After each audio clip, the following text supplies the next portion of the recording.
രണ്ടുണ്ട് കാര്യം. ഒന്ന്, ഈ ബക്കറ്റുമായി ഇവർ പിരിക്കാൻ ഇറങ്ങിയത് പാർട്ടി മെമ്പർമാരുടെ കയ്യിൽ നിന്നുള്ള ലെവി അല്ല.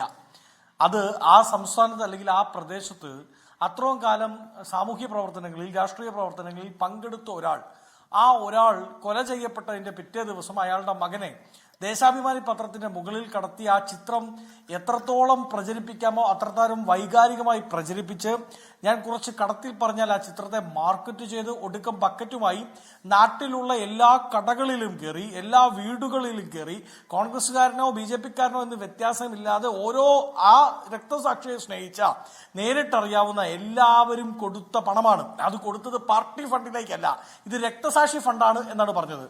രക്തസാക്ഷിയുടെ ഫണ്ട് എന്തിനാണ് ഉപയോഗിക്കേണ്ടത്? ഏത് പാർട്ടിയാണെങ്കിലും, കോൺഗ്രസ് ആണെങ്കിൽ പോലും അത് ആ രക്തസാക്ഷിത്വം കൊണ്ട് നഷ്ടമുണ്ടായവരെ കോമ്പൻസേറ്റ് ചെയ്യാനാണ് ഉപയോഗിക്കേണ്ടത്, അല്ലേ? രക്തസാക്ഷിത്വം കൊണ്ട് ഈ CPM-ന് എന്ത് നഷ്ടമാണുള്ളത്? അവർക്ക് ലാഭമല്ലേ?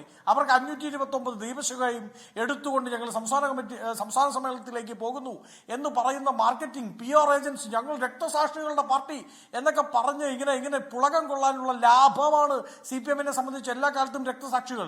എന്നാൽ നഷ്ടമുണ്ടാകുന്നത് ആർക്കാണ്? ഒരു രക്തസാക്ഷി ഉണ്ടാകുമ്പോൾ അതിനോടൊപ്പം ജനിക്കുന്ന ഒരു വിധവയുണ്ട്, അതിനോടൊപ്പം ജനിക്കുന്ന ഒരു പറ്റം അനാഥരായ മക്കളുണ്ട്, മാതാപിതാക്കളുണ്ട്. അവരെയാണ് കോമ്പൻസേറ്റ് ചെയ്യേണ്ടത്. എന്തിനാണ് ഈ പണം പിരിച്ചിട്ട് പാർട്ടിയുടെ അക്കൗണ്ടിൽ ഇടുന്നത്?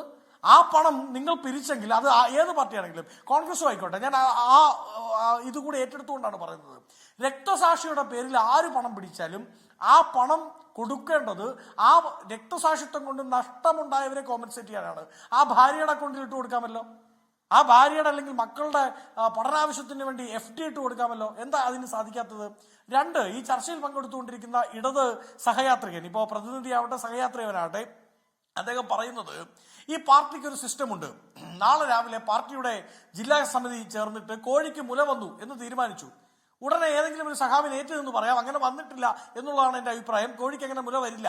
പക്ഷേ പാർട്ടി കമ്മിറ്റി ചേർന്നിട്ട് തീരുമാനിക്കുകയാണ് കോഴിക്ക് മുല വന്നിട്ടുണ്ട് എന്ന് തീരുമാനിച്ചാൽ ആ വന്നു കേട്ടോ എന്ന് പറഞ്ഞ് കമാനക്ഷരം മിണ്ടാതെ ഇറങ്ങി നിൽക്കണം എന്ന് പറയുന്നതാണ് പാർട്ടിയുടെ ഭരണഘടന. ആ ഭരണഘടനയ്ക്കുള്ളിൽ നിന്ന് വേണം സംസാരിക്കാൻ എന്നാ പറയുന്നത്. ഇതെന്താ ബനാന റിപ്പബ്ലിക്കാണോ?